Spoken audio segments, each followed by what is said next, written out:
4 കാര്യങ്ങൾ എക്സ്പ്ലെയിൻ ചെയ്താൽ നിങ്ങളുടെ കസ്റ്റമർക്ക് നിങ്ങളുടെ പ്രൊഡക്റ്റിലോ സർവീസിലോ സംശയം ഉണ്ടായില്ല. എന്തൊക്കെയാ 4 കാര്യങ്ങൾ? ഒന്ന്, ട്രഷർ. എന്താണ് ട്രഷർ? അവന് കിട്ടാൻ പോകുന്ന ബെനിഫിറ്റ്. 2 എന്താ?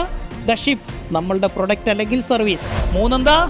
എങ്ങനെയാണ് ഈ പ്രൊഡക്റ്റ് ഉപയോഗിക്കുമ്പോൾ ഏത് വഴിയാണ് അവരെ ഈ ട്രഷറിലേക്ക് എത്തിക്കുന്നത്, അതാണ് മാപ്പ്. 4 എന്താ? ഹൂ ഈസ് ദ ക്യാപ്റ്റൻ, ആരാണ് ഇതിൻ്റെ കപ്പിത്താൻ.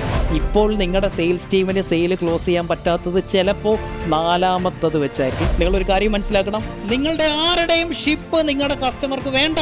അവർക്ക് ആ ഷിപ്പിൽ കയറി പോകുമ്പോൾ കിട്ടുന്ന ട്രഷറിലെത്തിയാൽ മതി, ആ നിധി കിട്ടിയാൽ മതി. അവർക്ക് കപ്പൽ വേണ്ട.